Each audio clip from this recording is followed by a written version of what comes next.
It's a really difficult problem.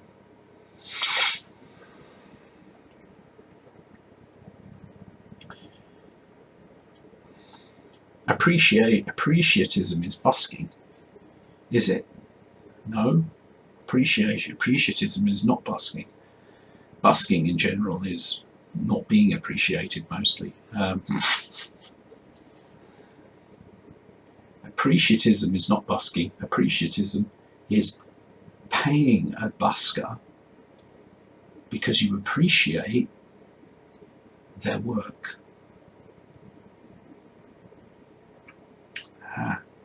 You see, when you say appreciatism is busking, it's putting it on the busker. I'd say it's not. You have to put it on the people who walk by the busker. In a world based on appreciatism, you appreciate the work people do. You appreciate each other.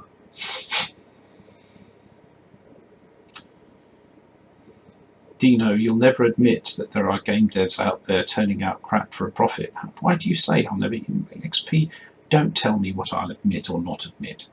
Is it that you want me to not admit that? Is it that you wish me to be the kind of person that fits in that statement that you make?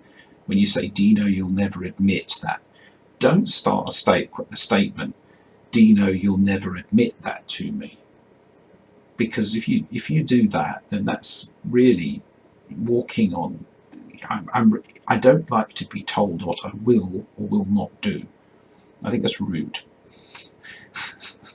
So leaving that to one side, let's look at your question. There are game devs out there turning out crap for a profit, just for a profit. Yeah. Okay. So let's just test out your theory that I'll never admit that. Okay. Sorry, let's get serious here then. Are you listening? There are game developers and publishers out there that turn out what might be perceived by some people as, say, crap, or I might even consider crap. But you have to be careful with the word crap, because one person's crap is another person's not crap. So be careful. But if we take the idea, there are people who do shovelware. There are, we'll call it shovelware, publishers and developers that do shovelware. And the point of shovelware is you just shovel the thing out and you just do numbers. And it's taking the easy way to making a profit. Okay? And yes, there are. So there's no need to say to me, but there are. So why don't you start off by sort of asking me what I think rather than telling me what I think? Right? And by not calling it reflects badly on all game devs. So, look, mate, if something is unethical, we should call it out. If a game dev is behaving unethically, it should be called out. That's what we should do. And it starts by you believing that they're behaving unethically. If we're going to address your point more precisely, we could put it this way. Yeah? You could ask me the question, do you think there exist game developers who behave unethically? And my answer would be yes. And then you could ask, do you think that they should be called out on their unethical behaviour? I would say yes, but we'd need to define the parameters of unethical behaviour first. Yeah? Because the problem is that just because you think a game developer is behaving unethically doesn't mean that they're behaving unethically. The only way you can know if it's ethical or not ethical is if there are some rules of ethics. We don't have them.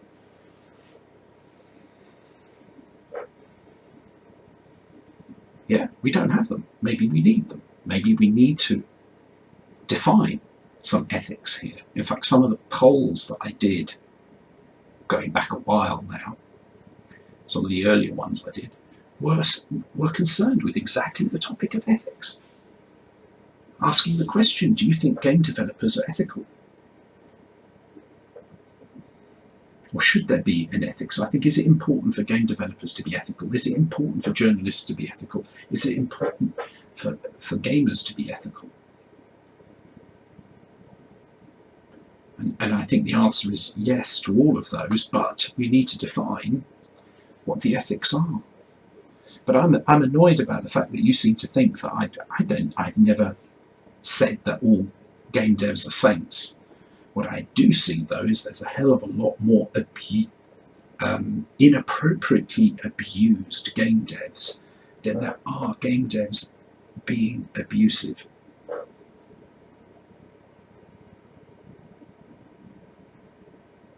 And I, as much as I would agree on the side that game developers need to be ethical, I will defend the right for any game developer to release the game they want to release to the standards they want to release their game.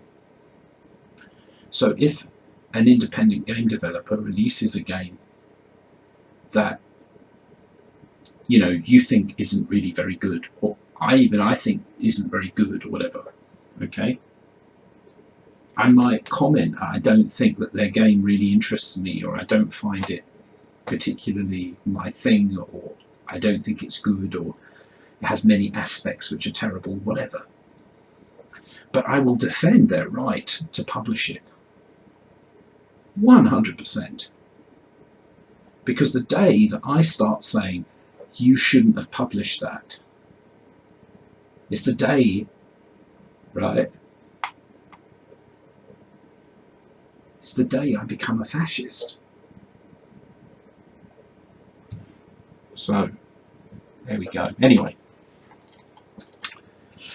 Pete says, well, sadly, the dev who made the racing game got sacked from the company he worked for and ended up making train simulators for someone else. The company he was at is still making racing games in the same series with a new head of development, and there's been a big improvement in quality.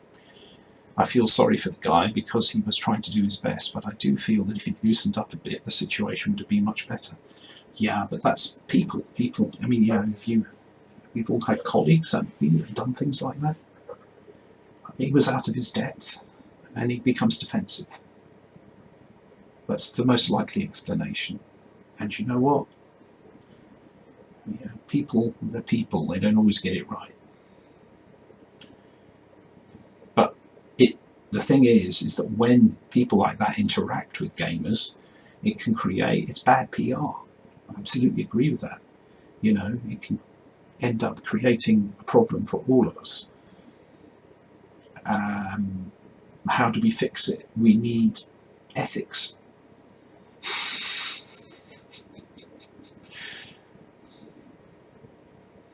I accept DRM as long as it won't prevent me from playing. Well, I think it's possible to do a DRM that doesn't prevent you from playing. Certainly one thing that I would look at, even with a game where you need to be connected, is that you are allowed to play the game for a while without a connection. I think it's a bit draconian if there's a network outage and even when you want to play the game offline. So, with KOR at some point, I might have to do a similar kind of thing, and say, okay, we need to do it as a service, you need to be connected to the network. But it doesn't mean you have to be connected to the network every fracking second if you're playing offline play. Surely it's got to be possible to do a thing where, I don't know what the timing would be good, but you could say you need to connect at least once a day,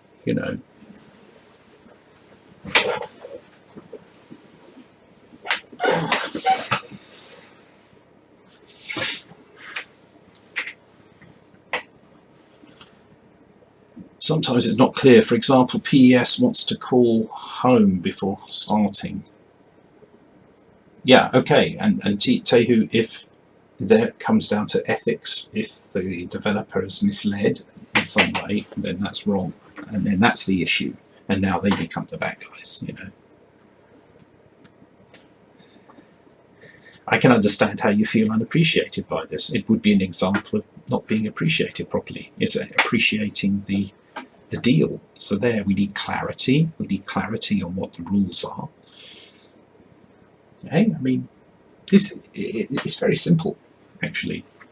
What we really need is quite simple and impossible to implement.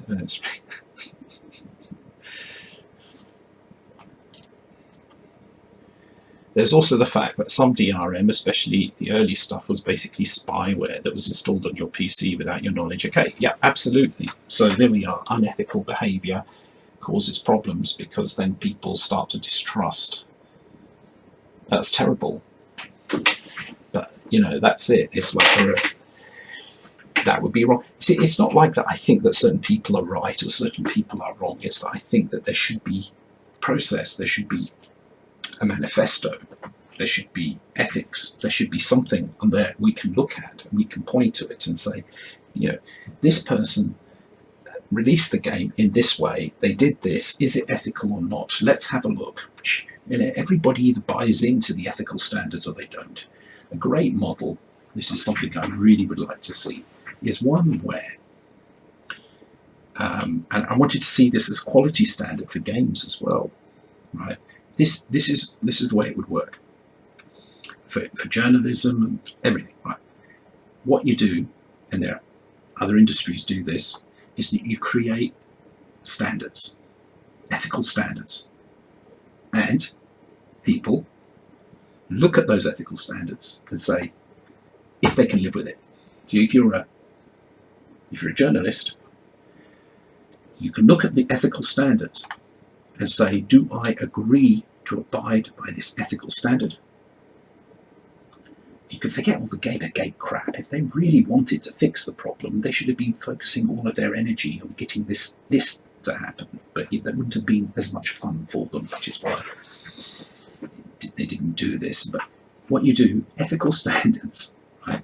And then the journalist or whoever it is, or the game developer, or whatever, if they agree to abide by that standard, then they are allowed to use a certain sign, logo, whatever, that shows that they operate by that standard. They agree to operate by that ethical standard. Then what you do is you have a committee that's neutral, that its job is to enforce the ethical standard. And what happens there is that when people do something, then they declare that they work by this ethical standard, and they do something where people think, oh, they're breaking that ethical standard. They should not be saying that they adhere to this ethical standard, right? Then the committee can look at it and consider their case, and if they are seen to not be abiding by the ethical standard, they have the right to show that mark removed. Job done. It's not rocket science, it's not anything new. This already exists in many fields. If you're a doctor, you have to abide by medical rules. If you're an accountant, you have to. It goes on. You can do this, it can be done. And that's the way. If you wanted to fix bias in journalism or whatever, that'd be a way to do it. If you want to fix problems of how publishers deal with DRM, you make the rules for it, you put it into a standard, and then people know, do they abide by this standard or not? And then it can become something that's attractive for companies to abide by, because then people will know and they'll have confidence in what's going on. It can so easily be done. Adam and Eve were the first people to agree to Apple's terms and conditions without reading them.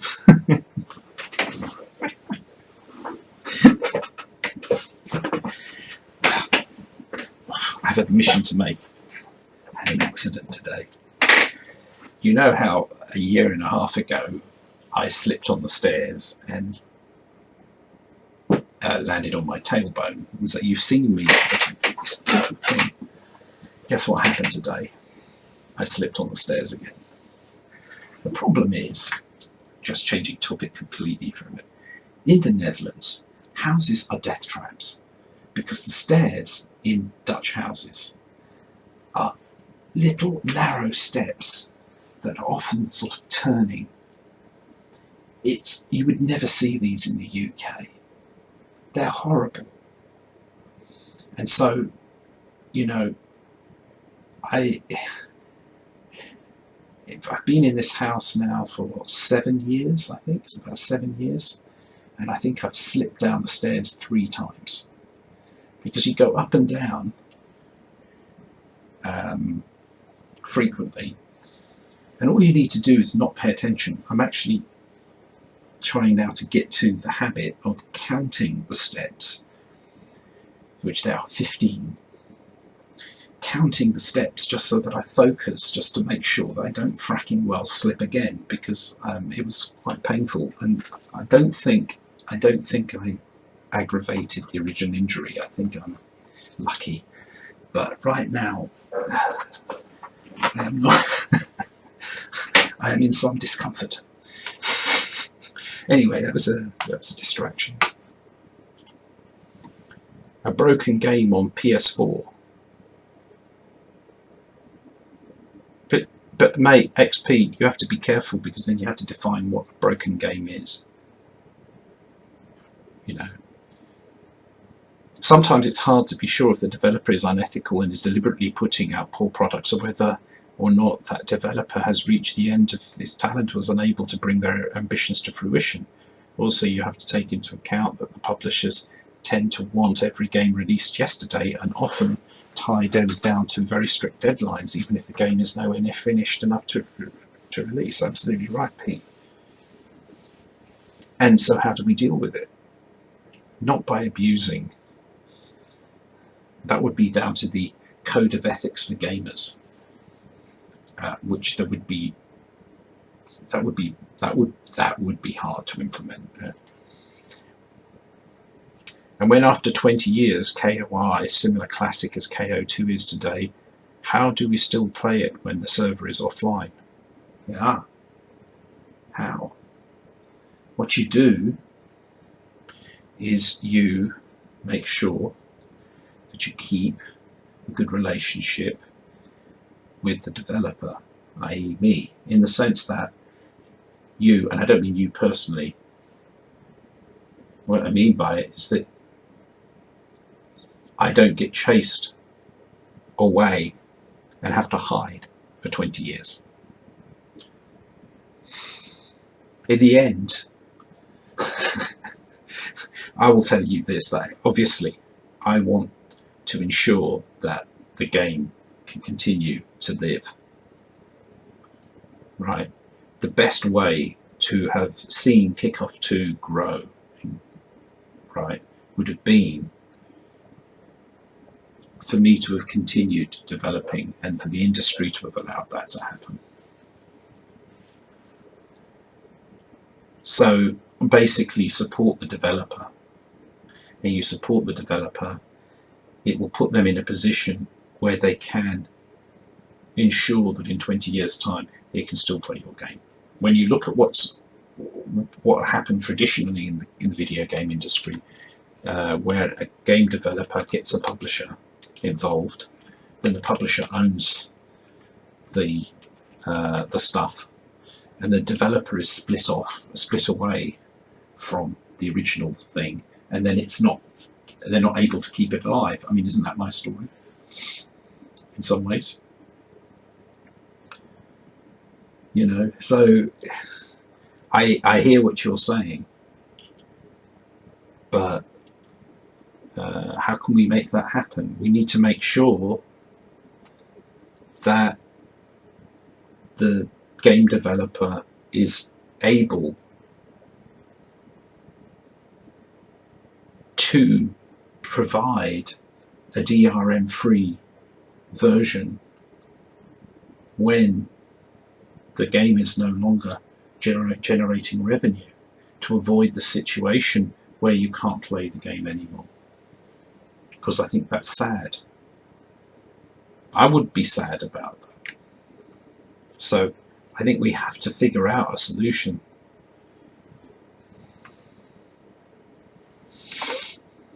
Do you think Steam is quite good itself as DRM? I don't know. I'll find out, won't I?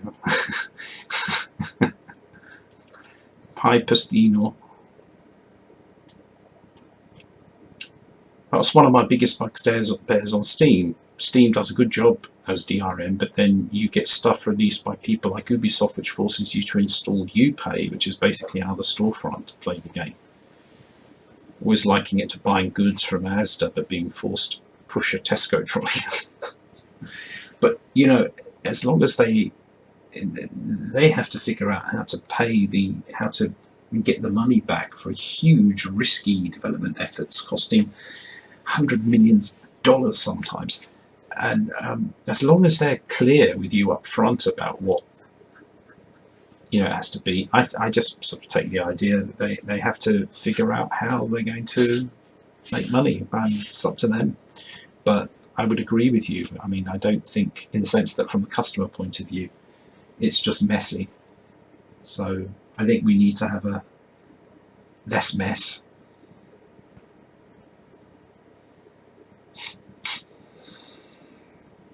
I buy Ubisoft from games, UB games from Uplay, EA games from Origin to prevent them from being stuck in two customers.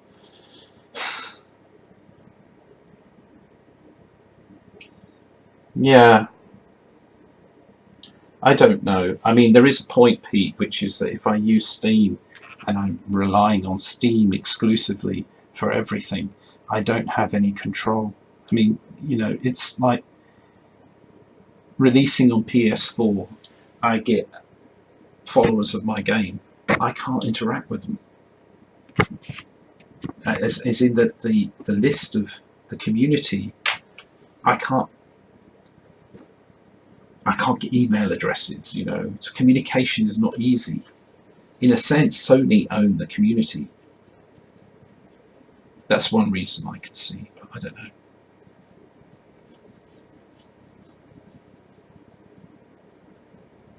Storefront is extremely profitable. You have to remember, Raduga, as well, they want a slice of that pie, but do also remember that only a very small minority of video games ever make a profit. So, you know, and I only say that's another side of the story too. It's like, sometimes it's not that they want a slice of the pie, it's that they need to avoid starving to death. You know, I have to define what broken means to a game dev veteran. XP, you know what's broken to you. I have my own idea of what broken means to me. We probably won't agree on what broken means. If we want to agree on what broken means, then we would need to create ethical standards. Eventually, I buy games from GOG when they're released there. Yes, that's certainly a solution. Because when the game is released on GOG, then it doesn't have any DRM. For me, that means it's probably only a viable option for games which are, you know, have already generated their primary revenue. Poor controls, animation, collision, gameplay. What does it mean? What does it mean, poor controls? What do you mean by poor controls? Define poor controls. Define poor animation. Define poor collision. Define poor gameplay. This is a trap. You see this all the time. It's the primary ingredient of, you know, a lot of stuff. It's like people say, I saw this game and the game was crap. So now I am going to start trying to band together other people because we need to fight this situation. And the problem is that just because this person thinks the game is crap doesn't mean that everybody thinks the game is crap. And seriously, that's what you have to figure out. So I put it to you, XP, if you really want to talk about games that are exploitative because they're crap and they're being sold, in your opinion, then you want to actually, we need to come up with an ethical standard that defines behavior as being ethical or not. And the release of a video game that is sold but is not very good cannot be unethical by itself, because you can't judge quality by a ruler. With a ruler, you can't measure quality with a ruler. So what do? What you do is this: you look at whether the people who buy the game might be misled into thinking they were buying something different to what they were actually buying. And you can come up with rules for that. You can come up with a methodology for deciding that. So, you know, that's it.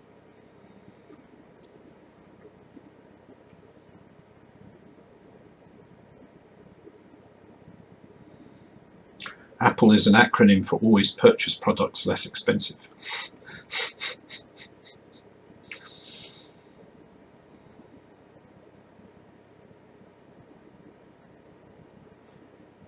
You wish there were more devs who'd make GOG release.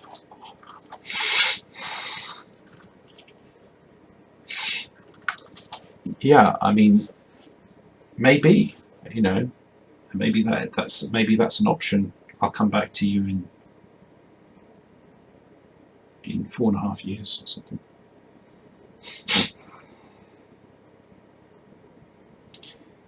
Yeah, that's also true. Some companies like to make HD releases, but it's sort of my view, KOR is never going to end. It will continue to be worked on because there's infinite possibilities of things that can be done.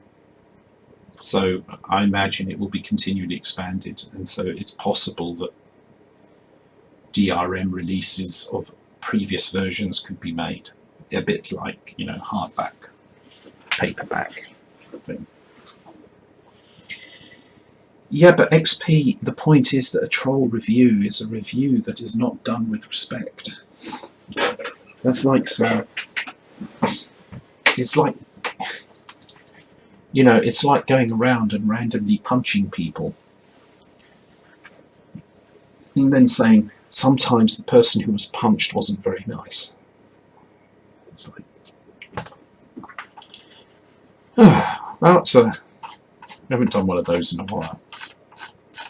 I think I'm going to play a game now. Let's go back to more. Try, anyway, if there's anybody there.